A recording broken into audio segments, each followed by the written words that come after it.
Well, folks, they're certainly becoming more upfront with the agenda, aren't they? This tweet is from Time magazine from the 23rd of October. The Great Reset by Klaus Schwab. And it's an image of the world being reconstructed. I mean, come on.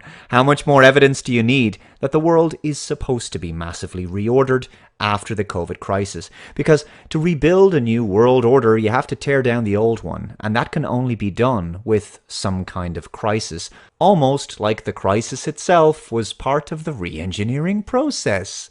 So, let's connect a few more dots in this global plan. Beginning with this video from 2016 from Klaus Schwab's World Economic Forum. 8 predictions for the world in 2030. You will own nothing, and you will be happy. Imagine that. Imagine the total abolition of private property rights. Gee, I hope there's no truth to that recent leak out of Canada that talked about the IMF cancelling everyone's debt in exchange for surrendering our right to private property and assets forever. This is basically Marxism. The state will own everything, including you, because in this Chinese-style Great Leap Forward, human beings have no bodily sovereignty. You may have already realized this, given that face masks are mandatory in many places. Yes, they can determine what you wear, and how the vaccine is inevitably going to be mandatory through coercion also. Now, historically speaking, who else was never allowed to own anything? Slaves. And you know who else wore masks? Slaves. You know, it's almost as if the technocrats at organizations like the World Economic Forum believe that human beings are nothing more than cattle to be muzzled, vaccinated, controlled, and monitored, and to be forbidden from having freedom and anything meaningful in their lives. By the way, just to remind you, we never voted for these people. Anyway, everything I'm picking up from the World Economic Forum and the Great Reset and the Fourth Industrial Revolution and the UN's Agenda 2030 Sustainable Development Goals project, it sounds an awful lot like global communism to me. The idea that you won't own anything is simply priming you for extreme levels of poverty.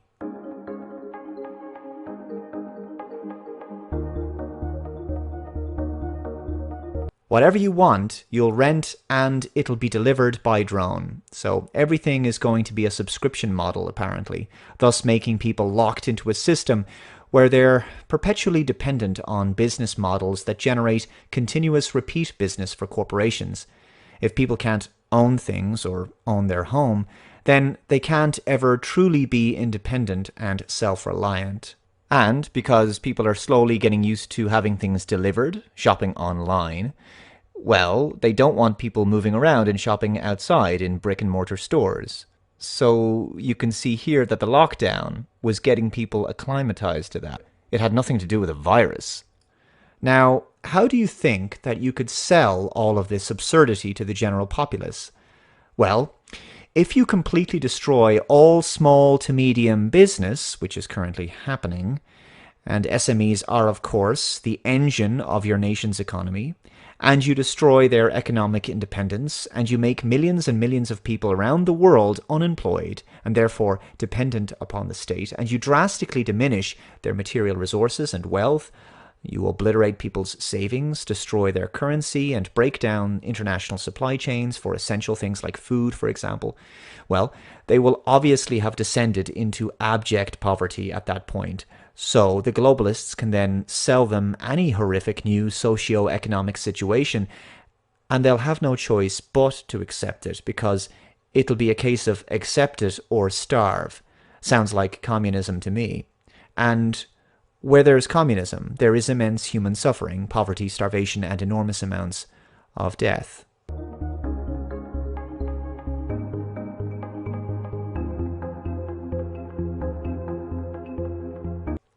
The US won't be the world's leading superpower. A handful of countries will dominate.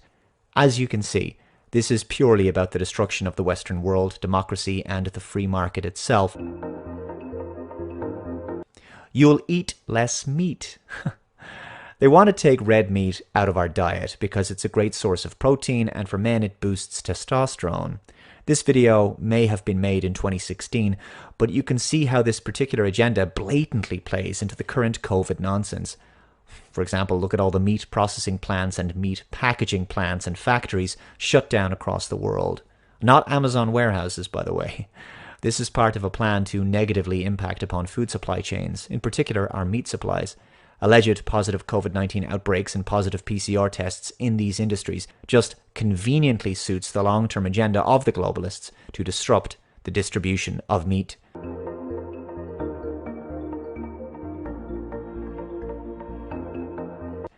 An occasional treat, not a staple, for the good of the environment and our health. Isn't it great when power elites get to determine what you can put in your body or what gets put in your body? Sort of like a vaccine that kills less people than the flu. But this is the same World Economic Forum that told us back in 2018 the 5 foods we would be eating in the future. Cricket bars and insects, which, by the way, are not a staple of any nation's diet anywhere in the world. They are a delicacy in some very impoverished countries, though. But apparently now insects and soy-based bullshit meat that's high in estrogen, by the way, is supposed to be a staple of our diet in the future, while an actual staple that we evolved to consume, red meat, is to be made a delicacy. It's completely ass backwards and designed to weaken our health and make us more docile, feminized, and malnourished, which has happened under every communist regime in history. Communists always mess with the food supply, creating shortages of basic necessities as part of controlling the means of production, in this case controlling the populace.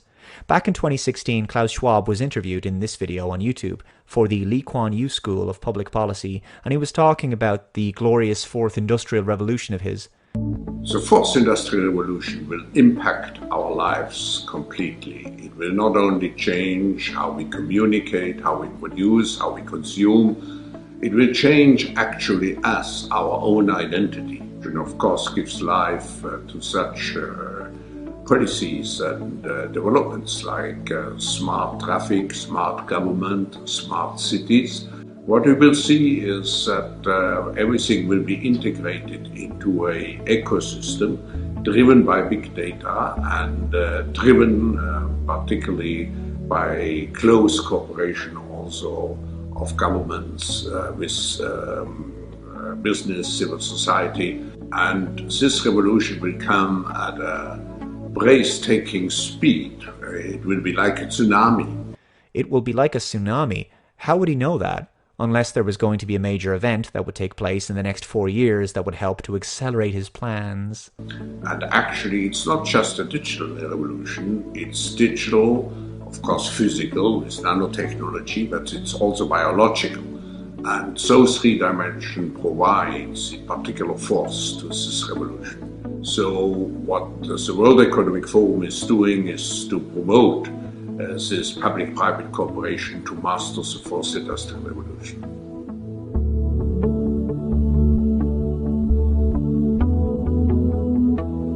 The Fourth Industrial Revolution will have multifold impacts. Of course, every industry will be digitalized, will be disintermediated, and has to define a new business model. But it's not only business which is affected, it's government which has to move over to agile government, it is society as a whole, with the danger of job losses, but also with the need to reskill and upskill people fast. So there's an impact on society. So people will have to reskill, and every industry has to redefine a new business model. Just like what we're being told today under the new Great Reset, which is meant to reshape and re-engineer our entire society, or like what's outlined in this gigantic graph thingy about the Great Reset on the World Economic Forum website. You know what Klaus Schwab said in his book from 2018, Shaping the Fourth Industrial Revolution? Public-private data sharing agreements that break glass in case of emergency. These come into play only under pre-agreed emergency circumstances, such as a pandemic, and can help reduce delays and improve the coordination of first responders, temporarily allowing data sharing that would be illegal under normal circumstances. Wow, it's almost like he knew it was coming. In case any part of the Great Reset or the Fourth Industrial Revolution sounded similar to the UN's Agenda 2030 project, well, there's a good reason for that. This article is from June of 2019. World Economic Forum and UN sign strategic partnership framework. The UN Forum Partnership was signed in a meeting held at United Nations headquarters between UN Secretary-General Antonio Guterres and World Economic Founder and Executive Chairman Klaus Schwab to accelerate the implementation of the 2030 Agenda for Sustainable Development. The partnership identifies 6 areas of focus: financing the 2030 Agenda, climate change, health, digital cooperation, gender equality and empowerment of women, education and skills, to strengthen and broaden their combined impact by building on existing and new collaborations. So that would explain the close alignment of the UN and the World Economic Forum. I guess it was very helpful that the World Health Organization just happens to be an arm of the UN, the same World Health Organization that declared a pandemic in March of 2020, and that pandemic just happened to help create the kind of societal and economic upheaval and reordering that assists the UN and the World Economic Forum to accelerate their implementation of the 2030 Agenda for Sustainable Development. You know, the same World Health Organization that has a history of faking pandemics in the past. It is one of the greatest medical scandals of the century, according to a leading health expert in Brussels. The Council of Europe health chief has accused major pharmaceutical firms of organizing a campaign of panic and unduly influencing World Health Organization decisions. And with European countries now burdened with bills for millions of unwanted doses of the swine flu vaccine, he wants an investigation. Our science correspondent Tom Clark has this report. If only the mainstream media were as skeptical today as they were 10 years ago. Flu viruses can spread. 64,000 people dead, tens of thousands hospitalized, a country crippled by a virus. The predictions for the impact of swine flu on Britain were grim. The government's response, spending hundreds of millions of pounds on antiviral drugs and vaccines, adverts and leaflets. But 10 months into the pandemic, only 355 Britons have died, and globally, the virus hasn't lived up to our fears. Were governments misled into preparing for the worst? Politicians in Brussels are now asking for an investigation into the role pharmaceutical companies played in influencing political decisions that led to a swine flu spending spree. There must be a process to get more transparency, how the decisions in the WHO, how they function, and who is influencing the decisions of the WHO, and what is the role of the pharmaceutical industry there. I'm very suspicious about the processes which are behind this pandemic. The Council of Europe Committee want the investigation to focus on the World Health Organization's decision to lower the threshold required for a pandemic to be formally declared. Is anyone else getting a very strong sense of déjà vu here? The world is now at the start of the 2009 influenza pandemic. When this happened in June last year, governments had to activate huge pre-prepared contracts for drugs and vaccines with manufacturers. They also want to probe ties between key WHO advisors and drug companies. All I can say is, memories are very short. Who is deciding what the risk is? Is it the pharmaceutical companies who want to sell drugs, or is it someone making a decision based on the perceived danger? In this case, it appears that the danger was vastly exaggerated. And was it exaggerated by the pharmaceutical companies in order to make money? Sounds like the World Health Organization has cried wolf before, but this time, for some reason, they were successful. Anyway, let's move on. The following video was uploaded to the World Economic Forum YouTube channel on October 20th, just a week ago. COVID-19 is one of the biggest crises of our time. It has impacted every single one of us, shaken our social systems, and disrupted every sector of our economies. Yes, that's what Klaus Schwab has been saying the Fourth Industrial Revolution was going to do long before COVID-19 came along. Anyone who still thinks that the lockdowns, restrictions, economic destruction and loss of freedoms has anything to do with the pandemic and not about transforming the world and human behavior to an entirely new social and economic paradigm seriously needs their head examined. The automation of work, combined with the global recession, led workers to lose their jobs at an accelerated pace compared to previous years. And this trend is expected to continue. The ongoing shift in the division of labor between humans, machines, and algorithms might displace 85 million jobs worldwide in the next 5 years. Of course, we could just stop all of this and decide that certain levels of automation are not good for human beings and will only benefit the supremely wealthy. While